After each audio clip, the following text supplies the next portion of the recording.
Welcome, welcome. For those of you who are new to the Coastal Lecture Series, my name is Zach Judd. I'm the Director of Education at Florida Oceanographic Society, and I am so excited to see so many faces here with me tonight at the Blake Library.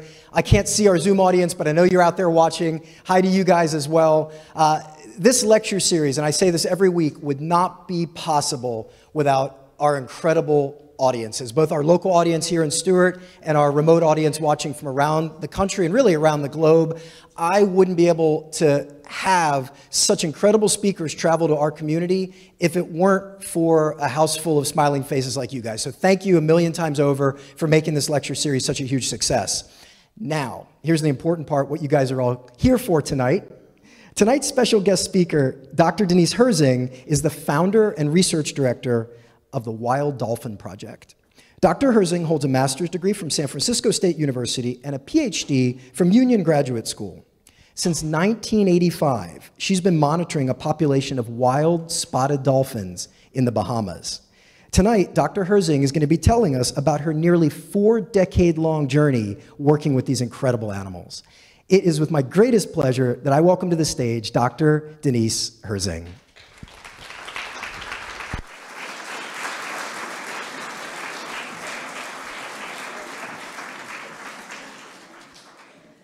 Good evening. Can everyone hear me all right? Okay, great. Well, thanks for that introduction, Zach. And it's terrific to be here. Thank you to Florida Oceanographic for having me. As you know, they've done decades of great work and continue to do so. So we're happy to share what we know about the dolphins and tell you our story. So I want to, first of all tonight, I want to tell you about the dolphins themselves, about their society and who they are as a species, so you can get to know them a little bit. And then I want to tell you about their behavior and communication, because that's primarily what we study. I want to tell you what they eat and how they forage. And then finally, I want to tell you some of the big impacts that hurricanes and climate change has been having on the dolphins. And then we'll just finish with some of the tools that researchers are using all over the world to monitor marine mammals specifically. Now, I started my work because I was inspired by the primatologists that were out there studying great apes and even the Cynthia Moss who studied elephants. So I picked a spot where I could watch these animals underwater and try to get a handle on their society. So most of what we do is by observation. Now, the reason I chose the Bahamas is because in most parts of the world, the water is just simply too murky to observe underwater. So you might see dolphins jumping like this, but you don't really know what they're doing underwater till you look. And in fact, they're probably fighting underwater. They're not playing, which is what most people think. So we spend our time underwater. My primary tool is underwater video with a hydrophone, which is an underwater microphone. And of course, we have GoPros and all sorts of new things these days. And our work is non-invasive. We are almost at 40 years and 4 generations of dolphins. So we basically go out every summer and observe these dolphins. Now, the species are Atlantic spotted dolphins, and the calves are born without spots, and they gradually get spots. Like you see here, this animal, Mugsy, she's 35 years old in this photograph. We use nicks and notches in their dorsal fin, which is typical of dolphin researchers when you're working from the surface. But because we work underwater, we can also use their great spot patterns, which are like constellations. That's how we track individuals. So every summer we go out, re-photograph them, and re-ID them, and track them through their lives. Now, you all know where you are in Florida here. We work primarily in the northern Bahamas, historically off Little Bahama Bank on the top there in West End, and recently down in Bimini, down on a Great Bahama Bank. And it's a great place to be a dolphin, but it's also nice as a researcher because the water is shallow, it's clear, it's relatively safe from sharks, so you can be in the water a lot and not worry too much. We work on a 62-foot power catamaran that my nonprofit got donated in 1992. That was a miracle in itself, which I can tell you about later. So we live, we sleep, we eat on board the boat for about 10 days.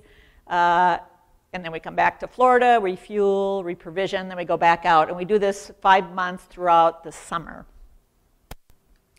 And yeah, we work in the summer. It's hurricane season, but believe it or not, it's usually the best weather to be out there, really because of the direction of the winds and how protected we are by the island masses themselves. Now, some take-home information if your kids want to know how to use sex a dolphin, mommy. Basically, everything's internal, right? So the females have little mammary slits next to their genital slits. The males just have a long slit and a little anal slit. So that's how we sex all these dolphins. So we know males from females. And of course, that does not change, at least as far as we know. Now, here's an example. So I met this individual, Little Gash, in 1985. At that point, she had no spots, but she had this tiny little gash in her fin that we could use for identification. Then over the years, she got a notch in her tail stalk, and then gradually she got these spot patterns. So this is how we would literally track an individual, and every dolphin is really quite unique. For example, here's an individual named Lava. She's at age 3, and she has some spots where you see the red arrow. Now she's age 6. She gets a few more spots. We call her speckled, and she's a juvenile in that shot. Here she is at age 12. She's a young adult called mottled. This is the age where females become sexually mature. And then finally, here's Lava at 15. She's an old adult. We call her fused. And this is the age where the males mature sexually. So the females mature a bit earlier than the males. There's a joke in there somewhere, too, I know. So, of course, dolphins are mammals, right? And so they nurse, and specifically they nurse for 3 to 4 years.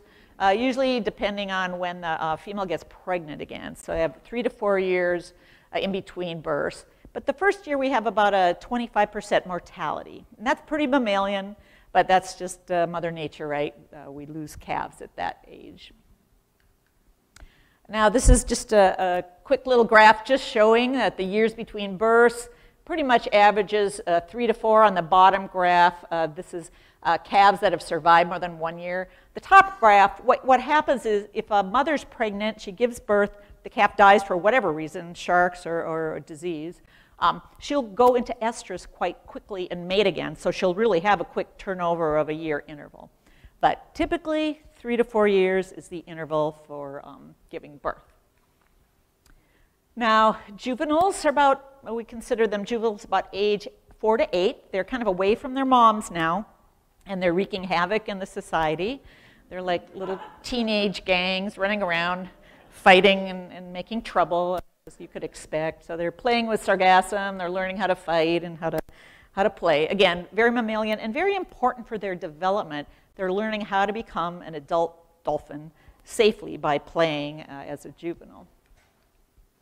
Now, one thing we know is that females associate by reproductive status.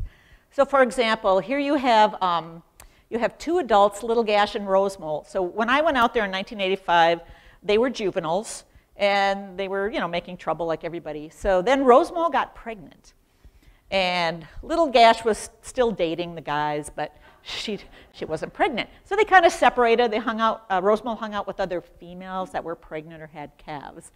Then Little Gash finally got pregnant. They both had their little calves, little Rosebud and little Haley.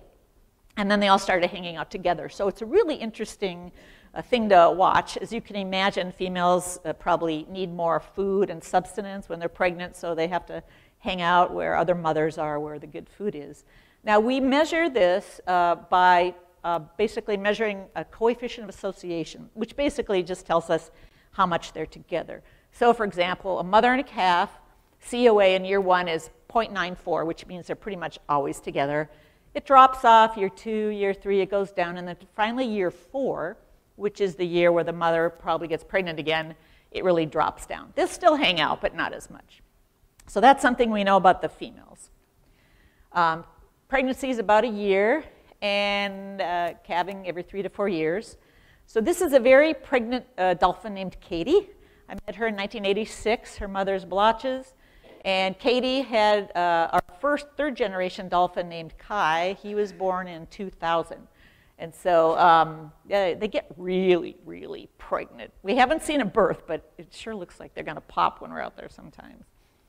So they can have really extensive family trees. This is an example of blotches, Katie's mom, this is all her offspring, and then her offspring's offspring. So those are her grandkids. This is really how we track their family lines. Not everybody survives, but we can see who's related to who. Now, the males are doing something different. The males are forming teams and alliances pretty much when they're kind of late juveniles, so they've been practicing fighting and getting in trouble. And their coefficient of association is actually the second highest in the whole society, so they're very tightly bonded, the males are. Now, we really want to know who sires the offspring, so we have to collect DNA for that. We basically scoop their poop, right? These are my graduate students. We call them my femme fatales. Swimming behind the dolphins, scooping poop in the water, and we know which dolphin just defecated. And it turns out if you analyze their DNA, either their mitochondrial DNA or microsatellites, which is used for paternity, it looks like the older males are siring the most offspring, right? So you may see the younger males, you know, mating and engaging females all the time, but the old males, they're the ones that actually, you know, count as far as siring offspring. Now, this is some video footage. I hope we'll. So this is old footage. It's not so clear, but it's really cool. So little gash and her calf, 2-year-old calf, is underneath her. The male is upside down. There's a group of males around. He's trying to get underneath to mate. That's how they mate, right? So they stack up underneath her, trying to get their chance at her. What I think is really cool about this video is that the calf is just in the way, but the calf is hearing and seeing everything that's going on. So they're getting exposed to the whole social system, even as a calf. There's a lot of social exposure. So the males just keep trying to mirror her, mate with her. And if she's not interested, she'll actually slap them away. Pretty interesting. Now, there are also bottlenose dolphins out in the Bahamas where we work, and they're about 3 feet larger than the spotteds. And we see them together, and this is something I didn't expect. When I went out, I was planning to work with the spotted dolphins primarily. But we see them together about 50% of the time when we see the spotted. So they have a pretty interesting relationship. I've had graduate students that have studied just the bottlenose dolphins, and they have kind of a similar life history. They give birth every 3 to 4 years. They, you know, form maternal groups and male alliances, that sort of thing. They dig in the bottom for fish like the spotteds do.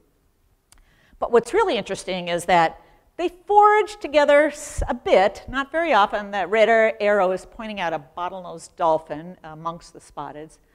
But the young female spotted dolphins babysit young calves of bottlenose, which is really interesting. So interspecies babysitting. On the left corner, you see bottom, you see male bottlenose dominating. It will mount and copulate with male spotteds as a dominance. So they're actually trying to get at each other's females, which is really interesting. And they do hybridize a bit. So there's a lot of competition for mates, regardless of what species. Now, the male alliances of both species, they will also help each other. So if they're fighting, so if we have a group of bottlenose fighting spotteds and a big shark comes in the area, they'll like stop fighting, they'll form a group, and they'll chase the shark away. So it's pretty cool. They really know each other as neighbors, and they fight, but they also help each other. So very cool interspecies behavior. Now, we do know quite a bit about their sound and their communication. In the upper left, we see a signature whistle, which is a frequency modulated whistle. And this is like an individual name. So they have specific names. On the upper right, that was a burst pulse squawks. They're fighting sounds, basically. On the bottom left, we have echolocation clicks, which is their sonar for digging in the sand and navigating. On the bottom right, we have buzzes, which are considered, they're kind of clumps of clicks. They're disciplinary buzzes, buzzes they use to chase sharks away. One cool thing that the dolphins do, so they synchronize their vocalizations like you just heard. Those are synchronized squawks. And so they're kind of like a football huddle. They'll synchronize their physical behavior and their vocalizations, and this makes them kind of look bigger and badder, but it's pretty pertinent to their lives. Now, this video is really cool and really rare. This is a group of bottlenose dolphins, and what you're going to see and hear, you're going to see them synchronize their postures. They're kind of turn to each other and whistle and squawk, and then turn away, and then they're going to turn and whistle and squawk, and it's very rhythmic. It just gives you an idea of how specific they use this for.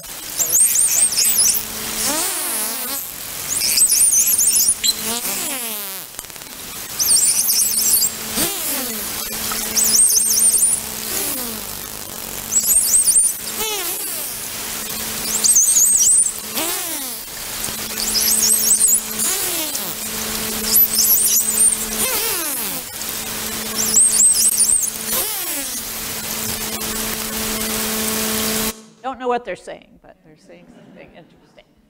Now, one of the challenges with studying specifically acoustics of dolphins, well, there's many challenges, but one of them is we want to know if they have something like a language or they have some kind of order and structure to their sounds.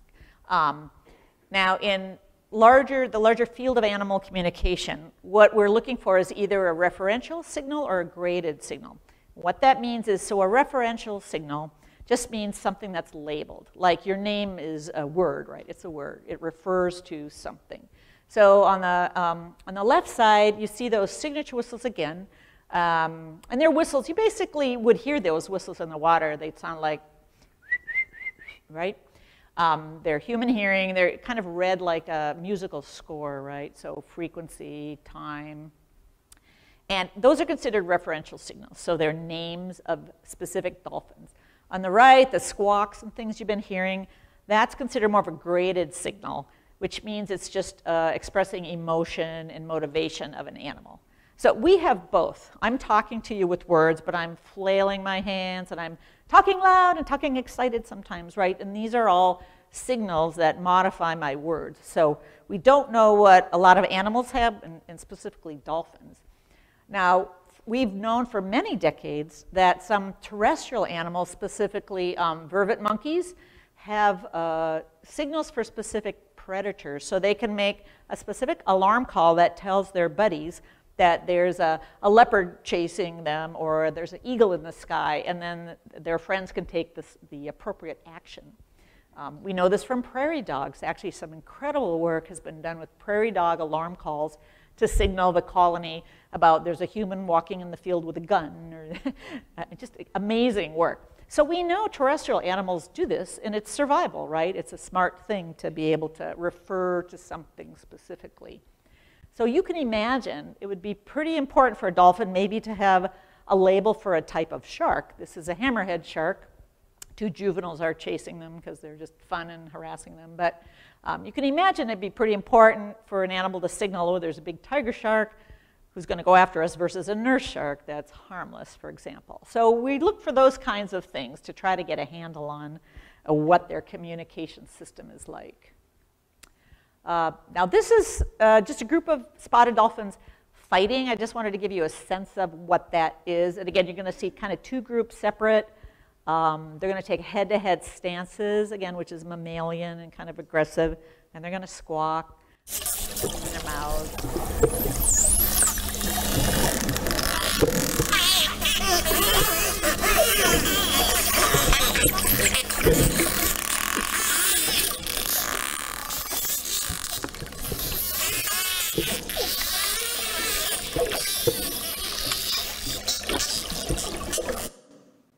So how are you going to interpret all this, right? It's a bit of a muddle. So I will tell you right off, there are two big challenges working with dolphins. And they involve, number one, looking at high-frequency signals, right? So we know dolphins, make echolocation that's really high, ultrasound like bats, et cetera. So for example, this spectrogram sound picture, You see on the bottom left where it says narrowband, those are the whistles you've been hearing. That's our hearing range there, about to 15 kilohertz, kind of max.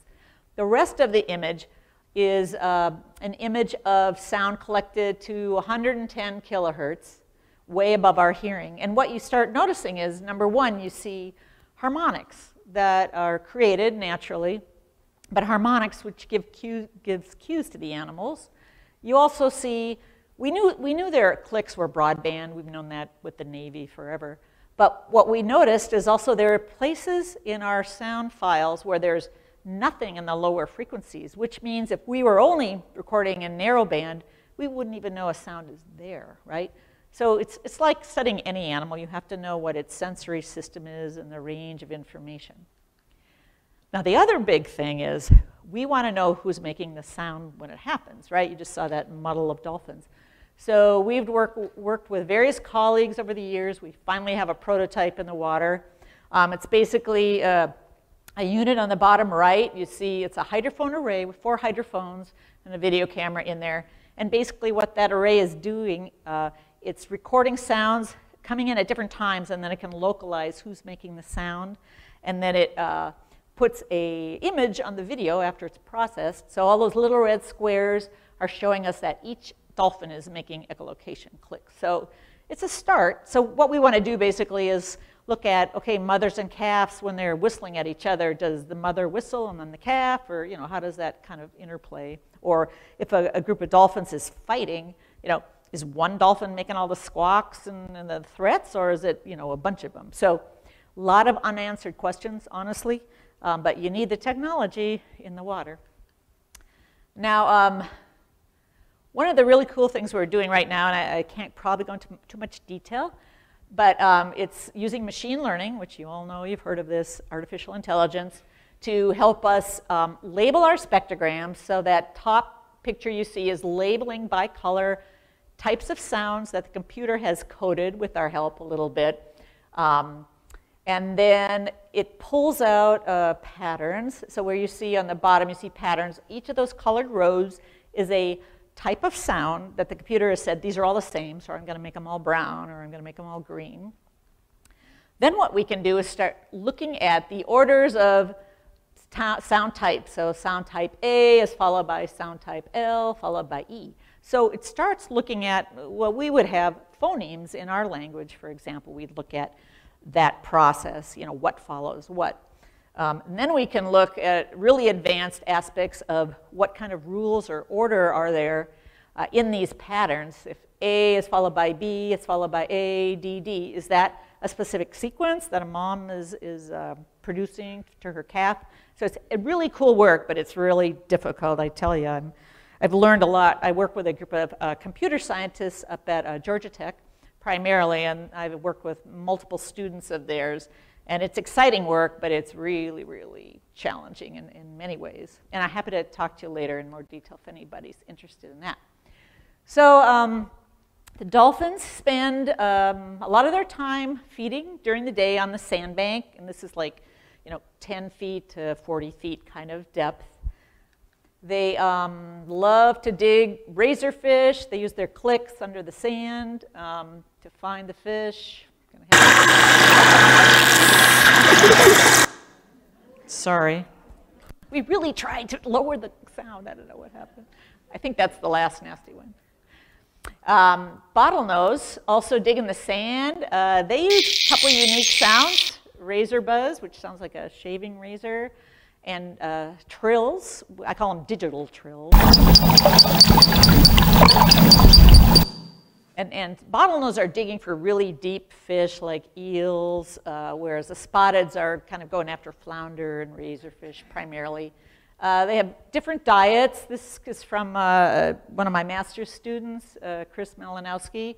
Over the years, he sort of tallied what sort of fish we saw them eat. So they have a pretty good variety of fish, just quite different. Like I said, the bottlenose are digging deeper in grass beds. They're going for eels, jacks sometimes, where the spotteds are eating lizardfish, razorfish, ballyhoo, that sort of thing. So they have a pretty good diet.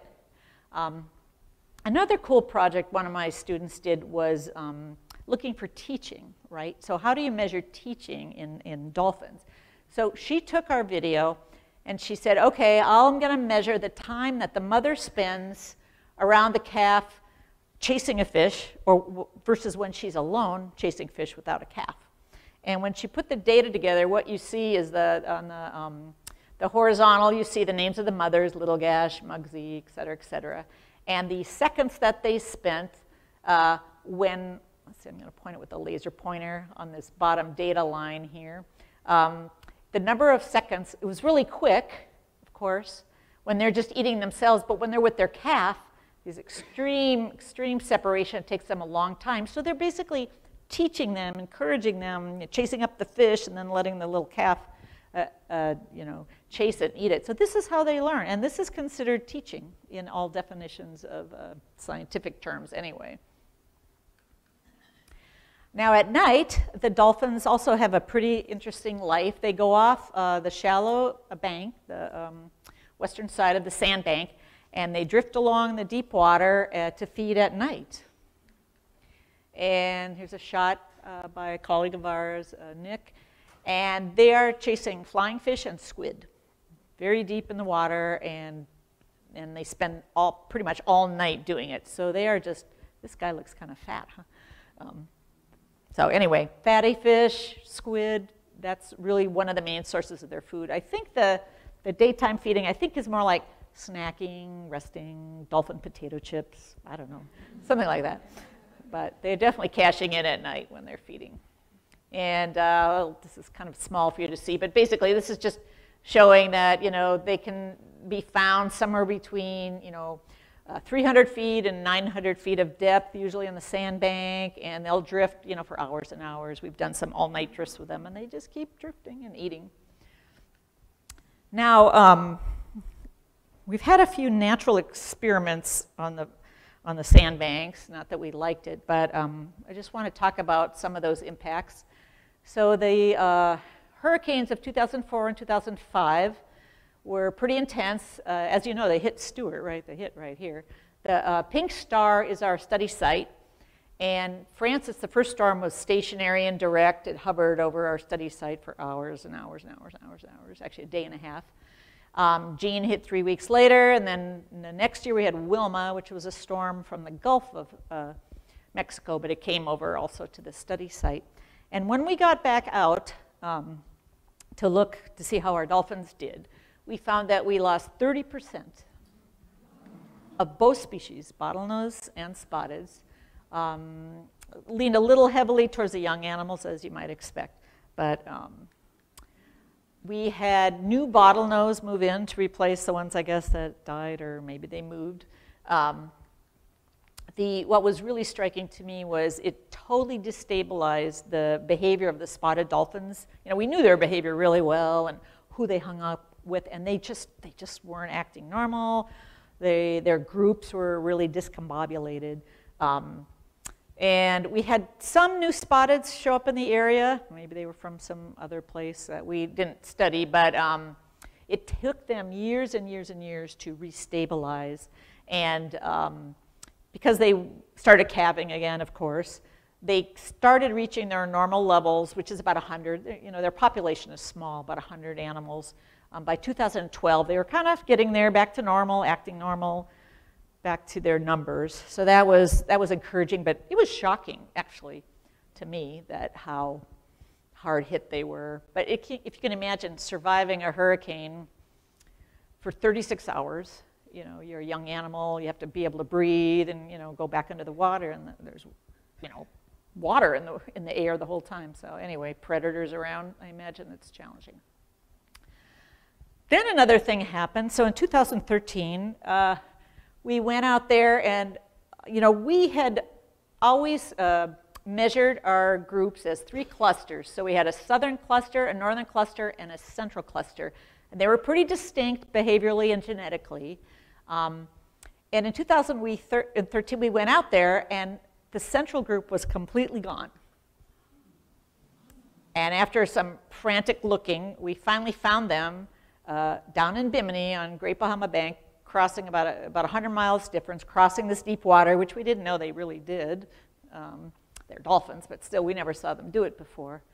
And it was really interesting. We had kind of anecdotally noticed that, gosh, the fishermen aren't fishing off the edge of the sandbank anymore, and we stopped seeing, flying fish and squid, and it was like, where's all the prey?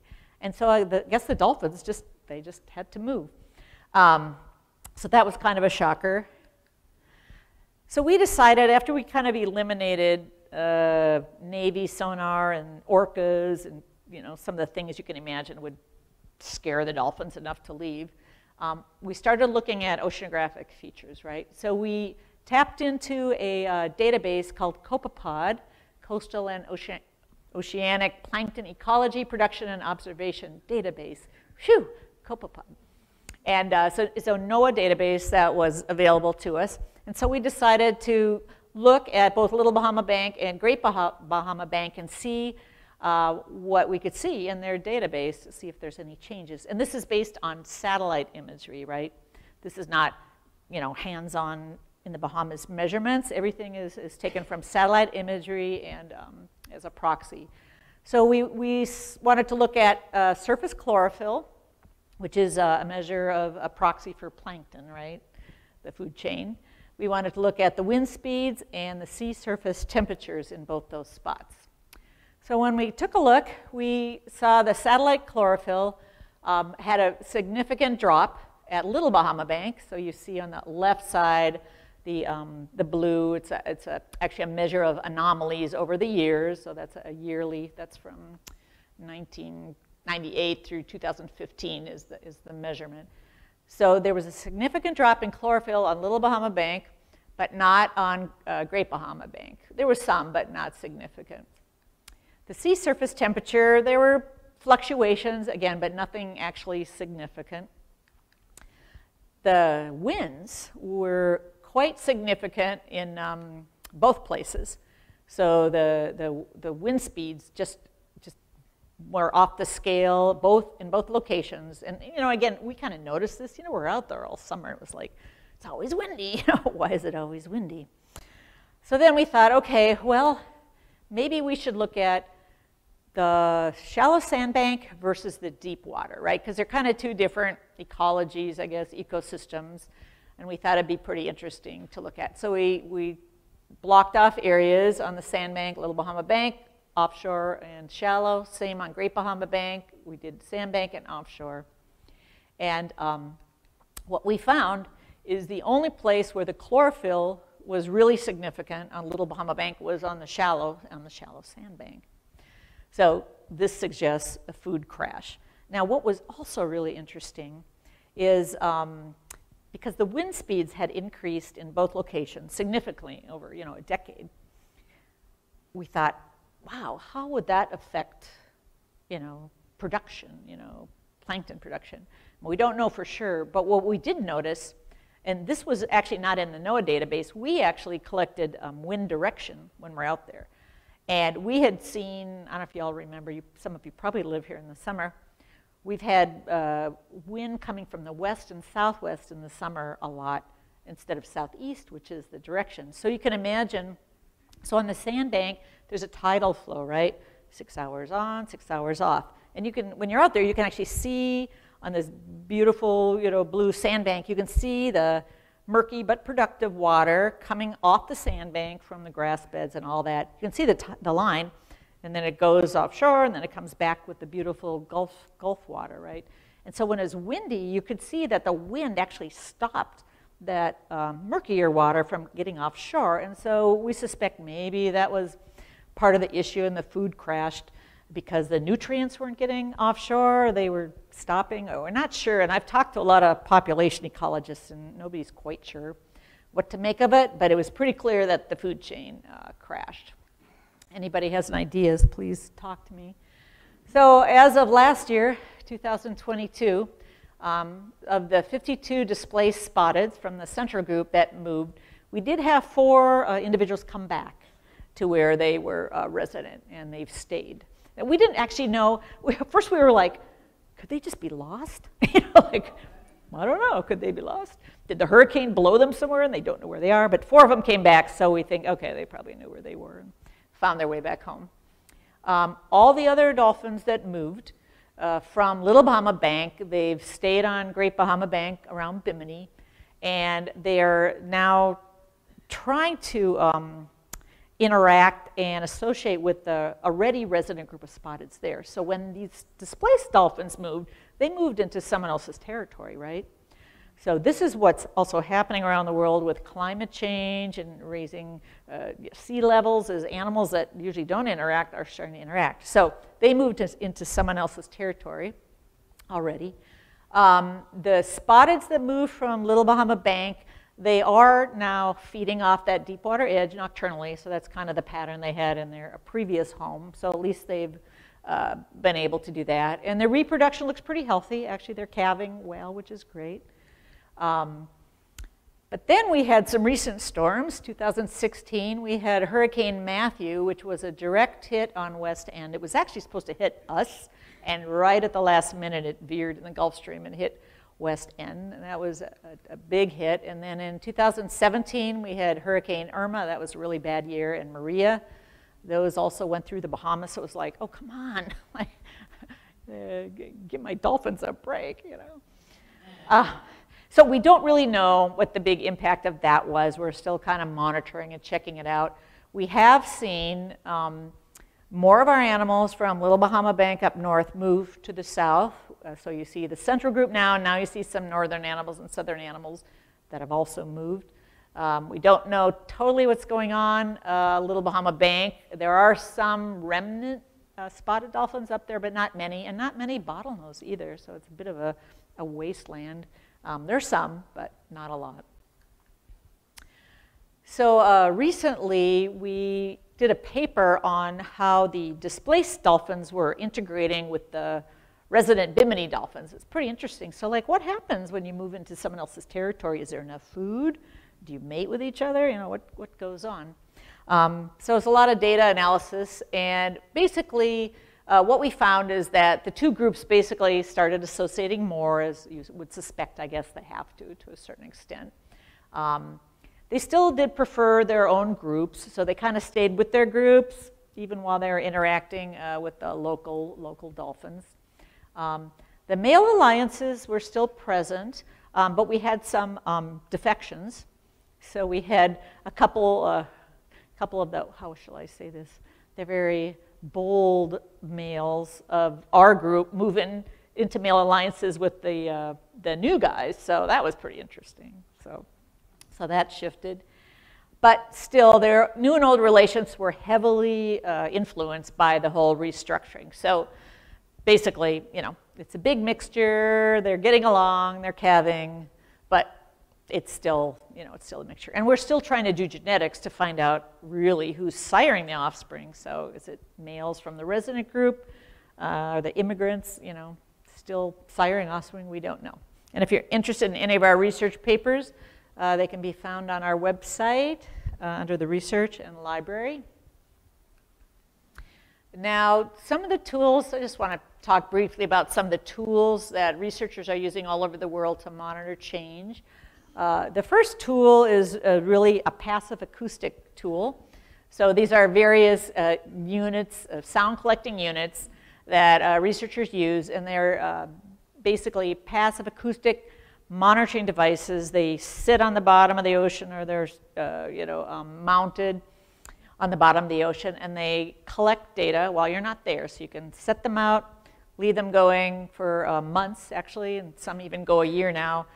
So in 2018, we actually did this. We set up a device called the EAR, Ecological Acoustic Recorder, and it was basically a lot of battery, a hard drive, a hydrophone that would record sound, and it was set up to record sound every 5 minutes for 30 seconds. And so we deployed them, then one month later we'd pick them up, swap out hard drives, put it back, et cetera, et cetera. And so what was really cool, though, is we were able to find some of our lost dolphins from the data. So basically the data would give us clicks, high-frequency clicks, high-frequency whistles, low-frequency whistles, and that was basically species-specific.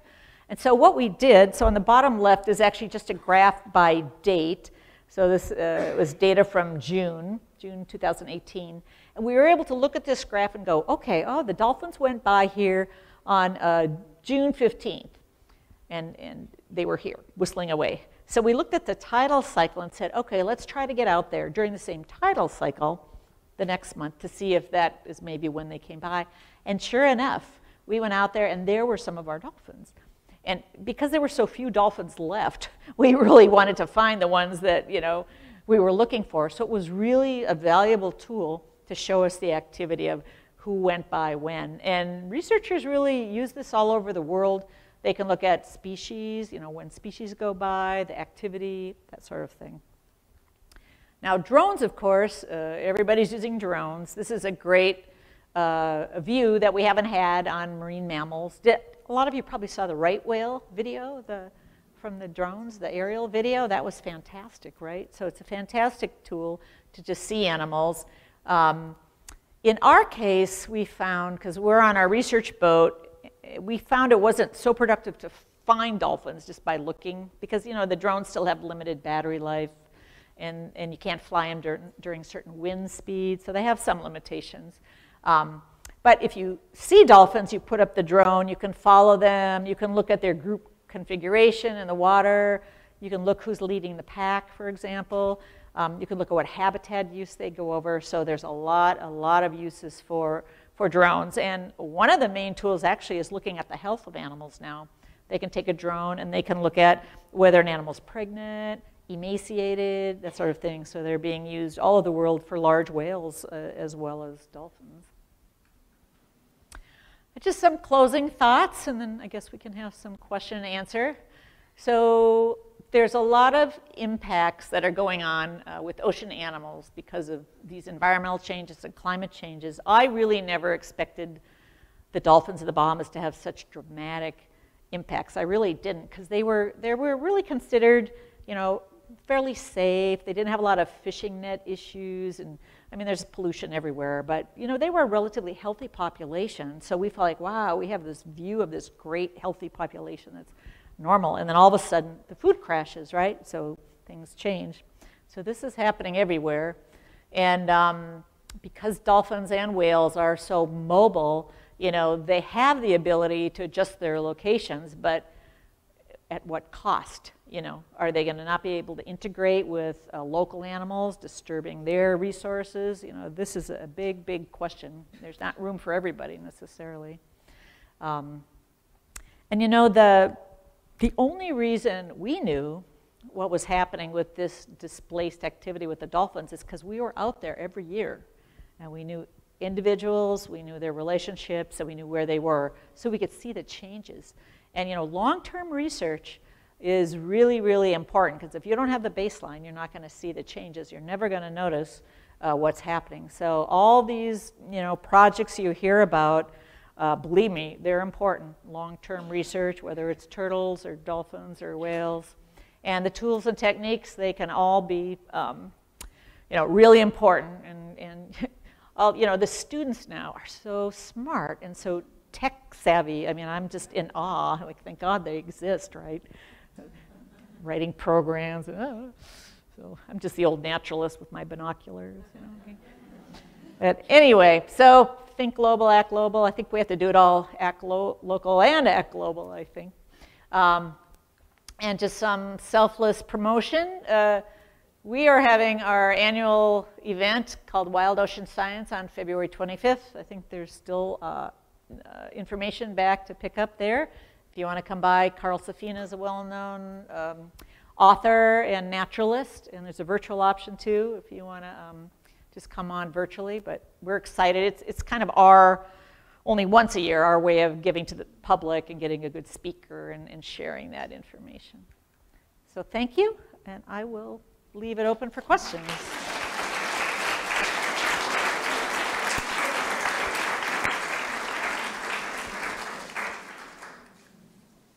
Let's see. Right there. Right, so the northern banks had a food collapse, and some dolphins went to the southern bank. How do you think they knew to go to the southern bank? That's the big question. Oh, sorry. Yes, so the question is, The northern dolphins moved to the next sandbank down. How did they know to go there to look for food, right?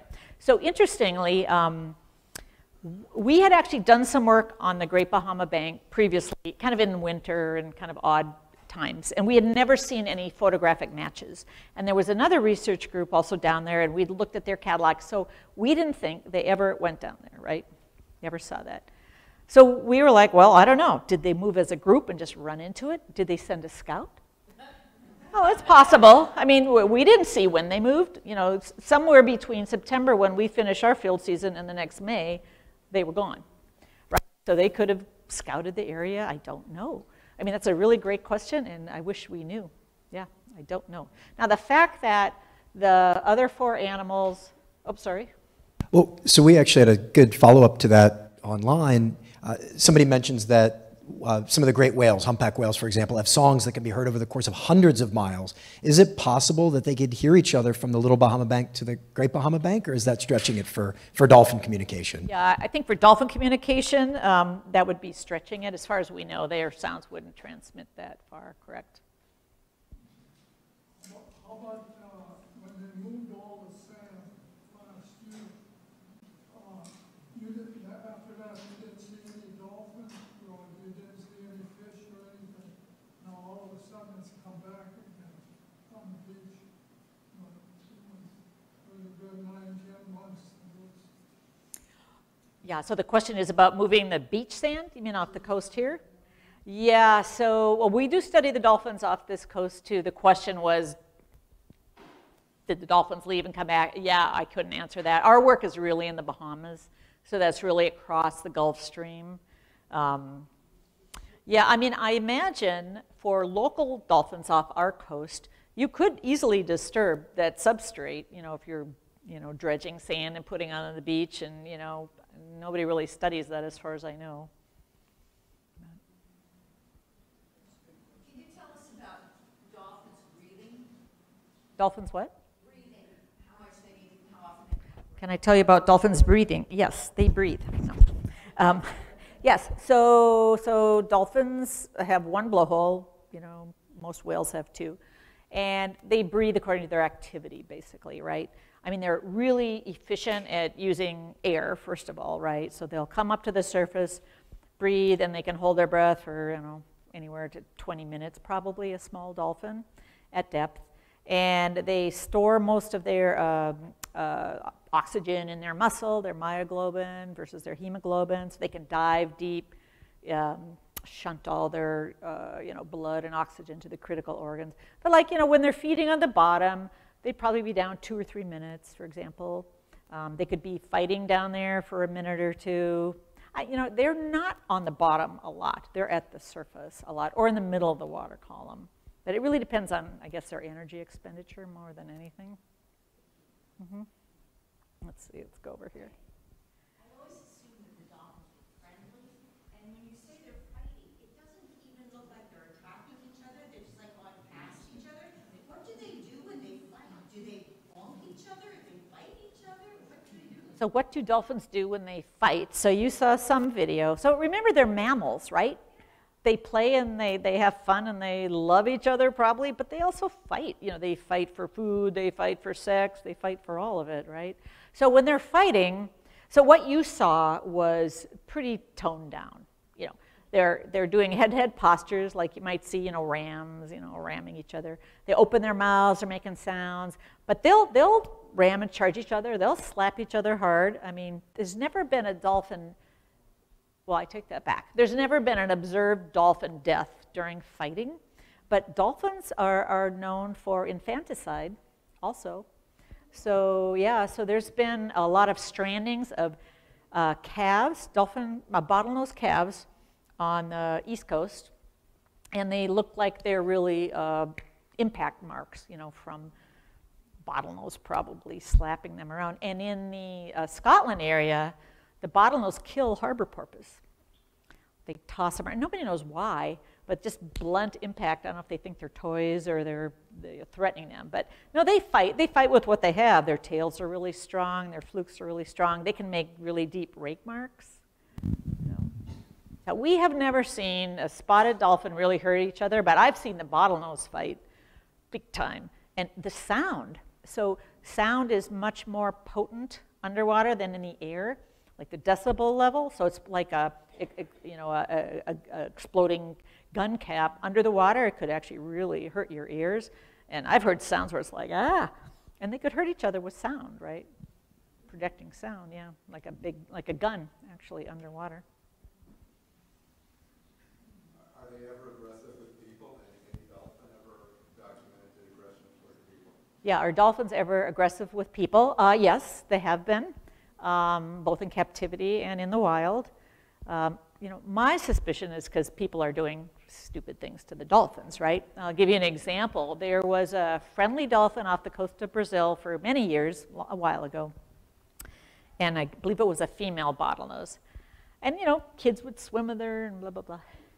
And I hate to say it, but 2 Americans were down there, and they decided to jump on her and stick a cigarette in her blowhole. So guess what the dolphin's going to do? I mean, if you jumped on someone in New York City and did that, you wouldn't last very long, right? So I think she actually, slapped him with the tail, and one guy died from internal bleeding. So now they have a killer dolphin. Like, really? Yeah, seriously. So they were thinking of trying to move her somewhere, and then finally there was a biologist, Marcos, down there, and he finally tried to explain to him that it's the human behavior, that she's defending herself, etc. There are a few other kind of fluky instances. There was some weird instance off the Bahamas not so long ago where some woman was just swimming, and I guess a dolphin came and beat her up. So you kind of go, was it neurotic? Did it get injured by a human and it was pissed off? I mean, you don't know what, these animals have had in their lives, right? What's happened, So, but I wouldn't say it's common, but I would also say that not every dolphin in the world wants to have a human in the water. They have their lives, right? I mean, their lives, they don't need us, They have plenty to do and interesting lives without us. So when you try to get too friendly with them or you try to disrupt their behavior, like, for example, our work, because it's in the water, we're really careful about how we act, and we think we know a fair amount about their etiquette and how to behave, but if they give us signals sometimes, like they don't want us in the water, and they have, they'll come up and they'll go, and we're like, okay, we'll go back to the boat now. And we get out of the water because we're like, okay, they're nicely letting us know that they just don't want us in the water, and sometimes we don't know why. We didn't feel like we did anything, but it's just like they want to be alone or left alone, or maybe they were annoyed by 5 boats that day. You just don't know. So you have to be cautious. When dolphins follow a boat, what is that behavior? Is that just playfulness? When dolphins follow a boat and jump in the wake, you mean? Oh, that's just fun. On the front of the boat? They're having fun. They're surfing. Yeah, that's fun. And it's a free ride. They get a free ride in the bow, right? They're pushing ahead, and they actually bow ride whales because whales will make such a push that they'll so we didn't invent that with boats. How deep do dolphins dive? And if they go really deep, do they have to decompress? So how deep do dolphins dive, and do they have to decompress if they go deep? So I guess the answer to the second question is no, because they are taking one breath at the surface. They're not breathing compressed air, right? So that's a good thing. It depends on the species. There are over 30 species of dolphin. Not all of them have been measured. Some of the larger dolphins, like pilot whales, which are actually a dolphin, believe it or not, they can go to 1,500 feet, say. That's not unusual. Some of the seals and sea lions are actually better divers, believe it or not. They're like master divers. They go up and down, up and down. Sperm whales, which are a toothed whale, they'll go 2 miles down. But they really, everything gets kind of sucked in, and they're just doing the important stuff. But yeah, I mean, they're designed for that, basically. But your average dolphin that you see, probably 300 or 400 feet, maybe deeper, but it probably depends on the fish they're chasing. And, yeah. A local population had dorsal fins that are dead. Is that something unique to this area, or is it common? The local dolphins have their dorsal fins bent. You mean the ones in the Indian River? What's the reason for that? Well, I don't think it's common. It does happen a lot in captivity. I would speculate it's probably nutrition, maybe. It wouldn't be normal just because, you know, they're meant to be a stabilizing element, right, on their body. Yeah, I don't know. I'm not sure I've seen any photos of their, Nick?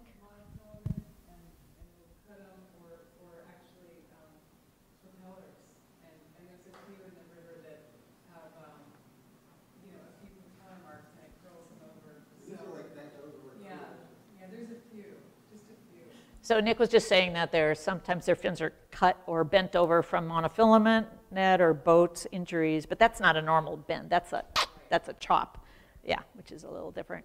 Oh, question from? Yeah, we'll jump in with a Zoom question. How does the behavior of spotted dolphins and bottlenose dolphins differ so that they can coexist in the same niche or habitat? Good question. Well, our sense of it, I might be a little biased, but the bottlenose dolphin's temperament is quite different than the spotted's. They're a little more aggressive, and this is the species we know the best, right? From coastal work, from marine parks. The spotted's are a little more playful, not as aggressive, but like I showed you, there are some interspecific things they do, you know, babysit each other's calves.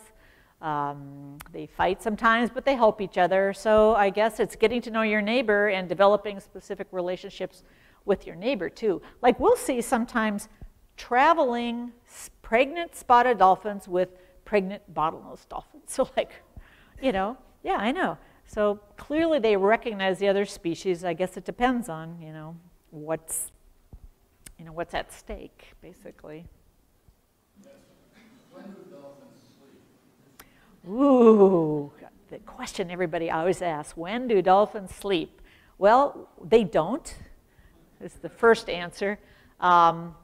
So what it looks like dolphins do is that it looks like they shut down half of their brain at a time to rest, right? So the studies that have shown that they kind of go into like a meditative brainwave state on one side and the other side stays active.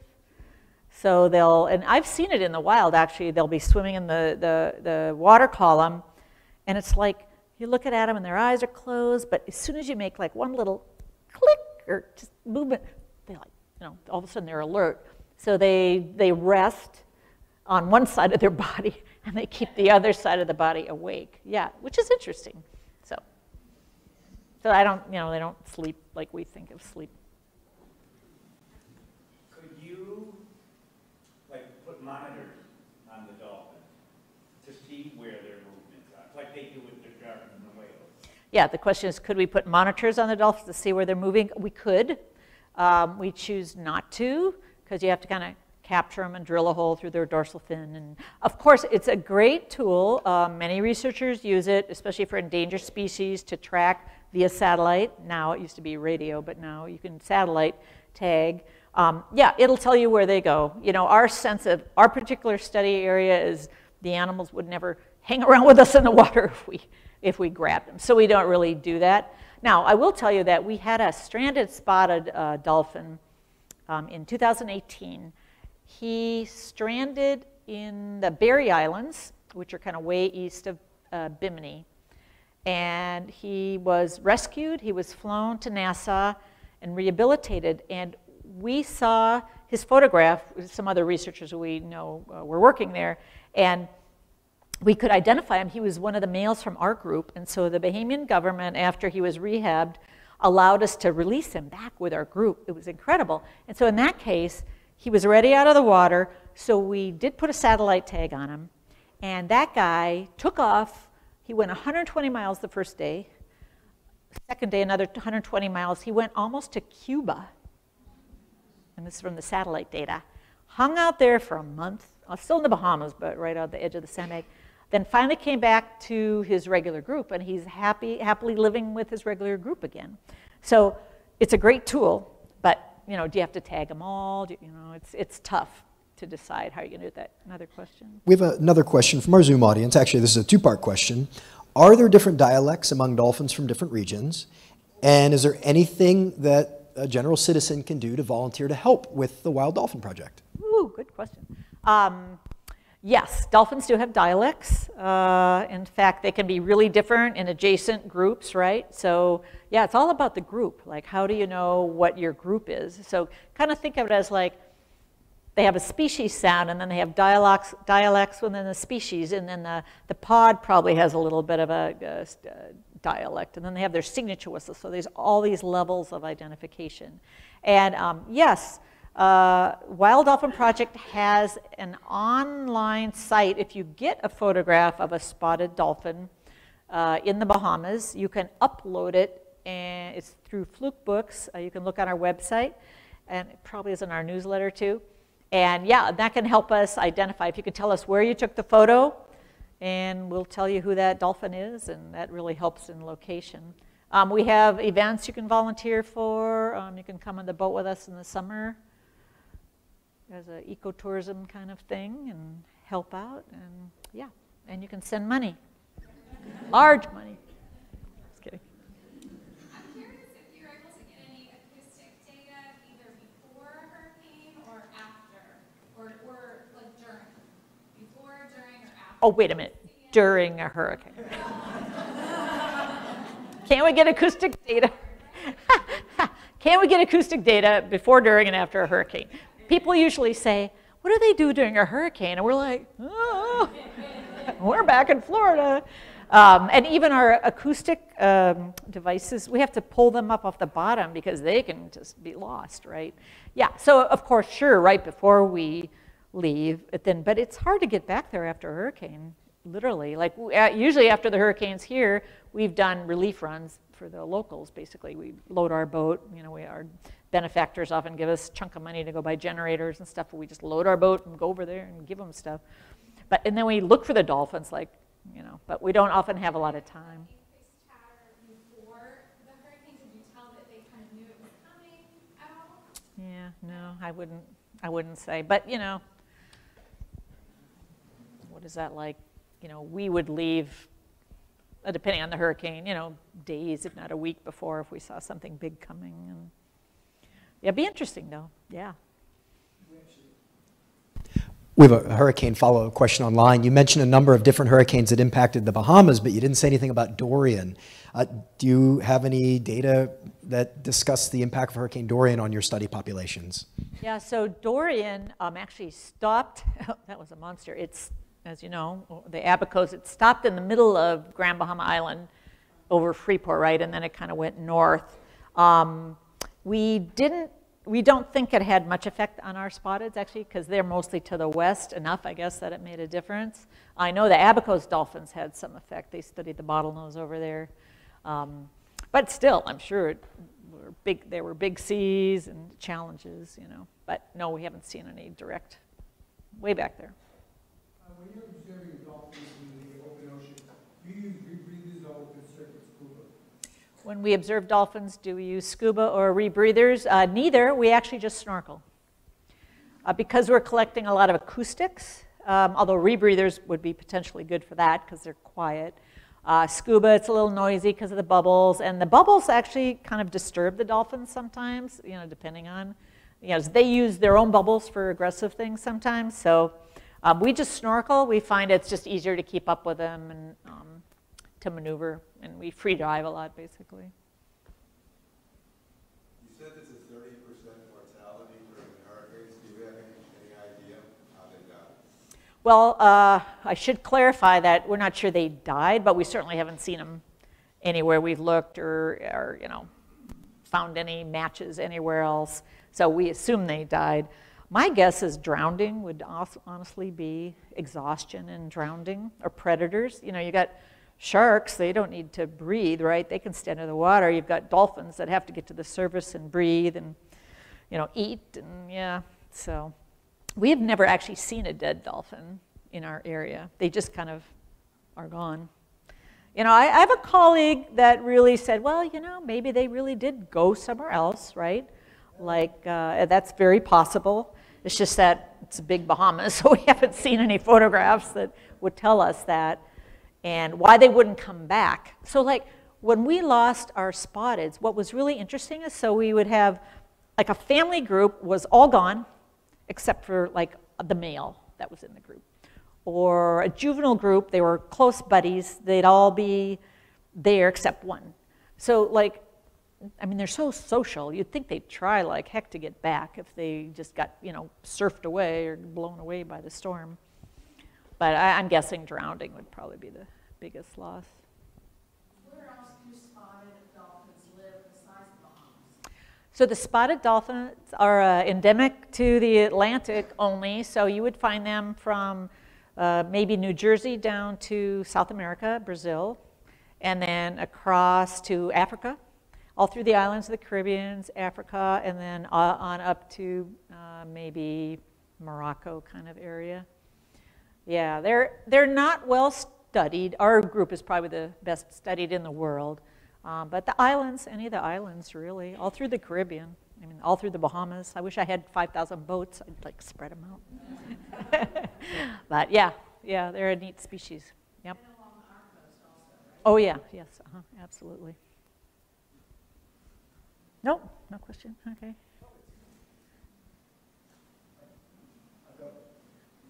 One more, oh, there it is. It's a delay. I've got one more neat question from one of our online viewers.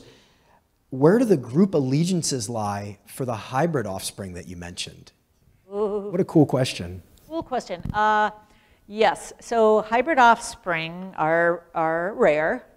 So we've only seen a few that morphologically look like hybrids. Although all around the world now you can see people are finding hybrids in mixed groups. Like there's always been reports like in the Eastern Tropical Pacific where the tuna fleets have decimated a lot of the populations. Tons of observations of spinner dolphins and pan-tropical spotted dolphins showing strange shaped, colored dolphins, right? So we know they hybridize, but remember, if you hybridize, to keep that genetic formula, you have to mate with another hybrid, right? So a lot of species hybridize, but it gets diluted back. So if you have a spotted bottlenose mix, say that animal grows up, mates with a bottlenose, so then all of a sudden it's less of a hybrid, right?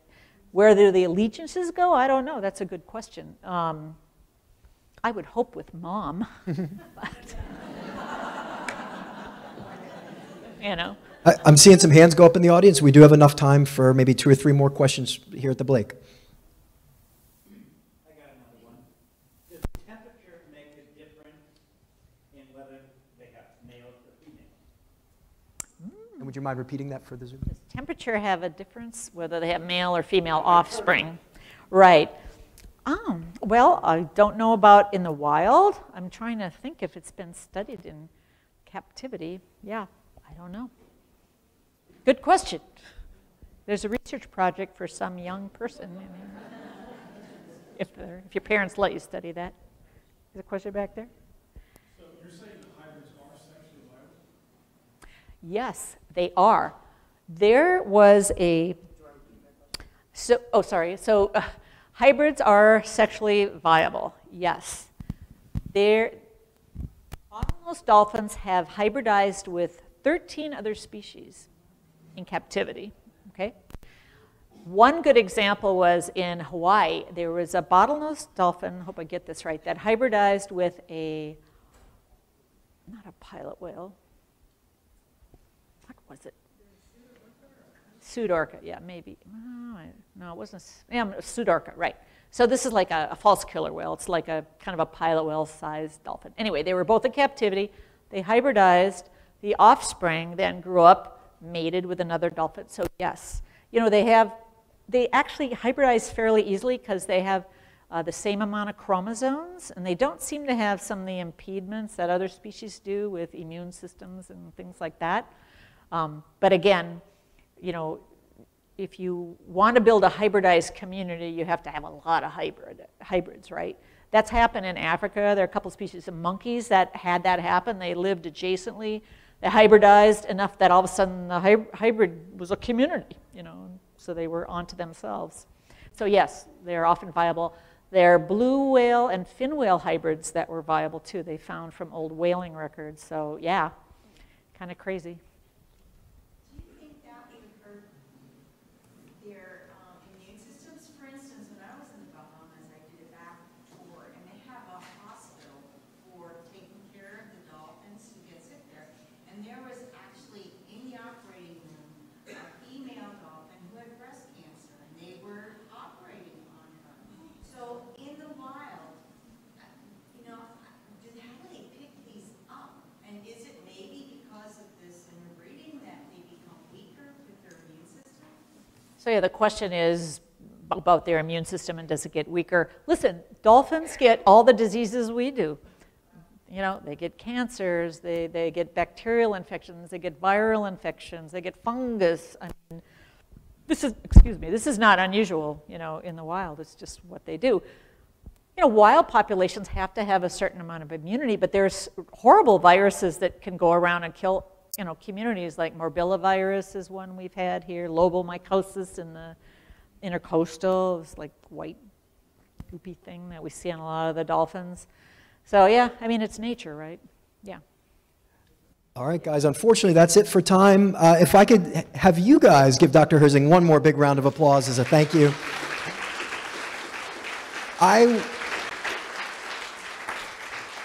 I would imagine that if you have more questions for her, we do have to get out of the library here in a couple minutes, but if you wanted, I bet you she'd be happy to chat for at least a couple minutes. She has a little bit of a drive to get home. I do want to get serious for just a second right now. Believe it or not, we had about 130 people here with us live at the Blake. We had another 200, just under 200 watching on Zoom.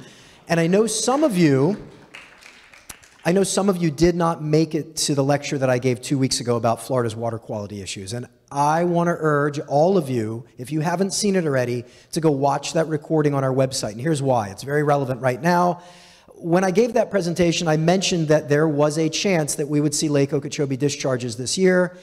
As of 2 days ago, they've begun. We are currently receiving water from Lake Okeechobee into the St. Lucie River and the Indian River Lagoon. We want 0 discharges. This estuary was not meant to be connected to Lake Okeechobee, and as we talked about 2 weeks ago, those discharges immediately start causing environmental harm. So if you haven't had a chance to see that webinar, I would urge you to sit down, spend an hour, and learn a little bit more about our water quality problems and our algae issues.